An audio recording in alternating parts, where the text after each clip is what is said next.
the ATF has almost fully implemented their eTrace system. And you think it's only the US ATF using this eTrace system? It is very disturbing who else has access to your information. And that's what we're going to talk about next.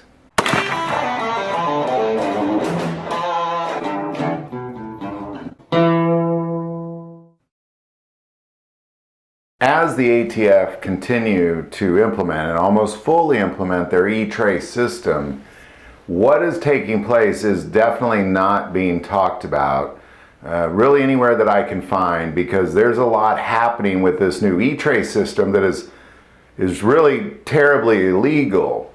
Now let's just start with how they normally trace guns. Is if there is a gun recovered from a crime, they would then take that serial number from that gun and they would then go to the manufacturer, and the manufacturer would then say, well, we then sold that to this distributor, and then that distributor would then say, well, we then sold it to this gun store, and that gun store would say we sold it to this person, and then till they get to a dead end.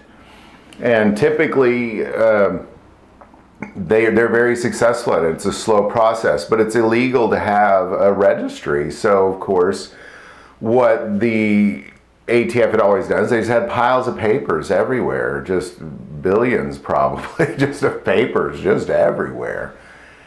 But they've been moving that to the eTrace system, which is why they've been having all the FFLs begin to put all their information online. That's why half the time if you go do a background check, it's probably online. And some of the old school kind of mom and pop gun shops have not necessarily gone completely there, but they are having to move their records there, their older records there. So there's a lot, everything's going into this eTrace system. And let's talk about the numbers. Last year, there were 520,000 trace requests. And they were able to get 490,000 successful traces from that system. It's a much faster system. This is why they implemented it. Now, we'll say that as all of your information goes into there, you think of when you apply for a gun, when you fill out that background check, and you think about what information is going there. It's your name, it's your birthday, it's your address, it's your height, it's your weight, it's your social security number, it's where you were born. It's all of your personal information about your experiences through the questions they ask you, like, did you ever do this or this or this? It's it's your signature.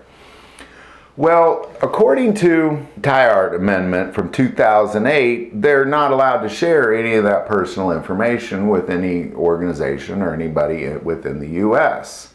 However, they are allowed to share it with foreign entities. Well, why would they share it with foreign entities, you may ask?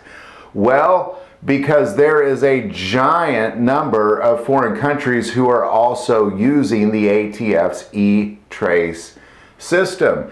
And they have access to your name, address, height, weight, social security number, all of that information just simply right in front of their keyboard.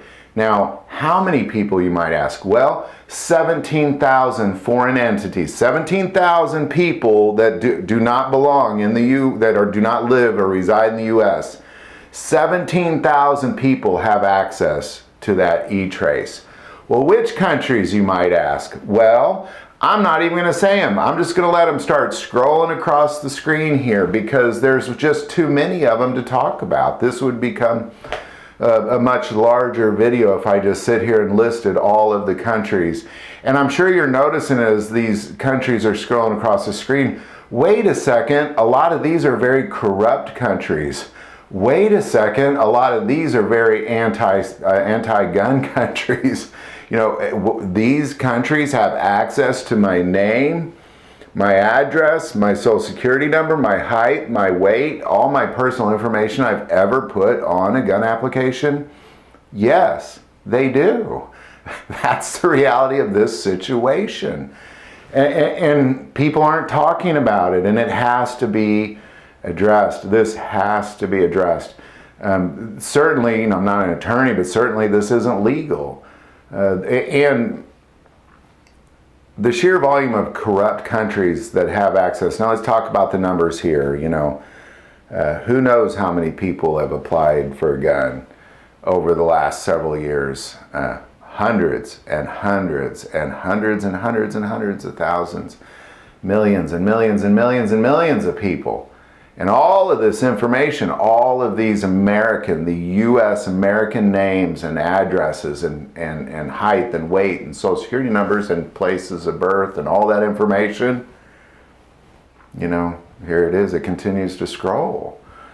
So, you know, this whole idea that we've gone from there is, you know, it's illegal to have a registration to this is insane.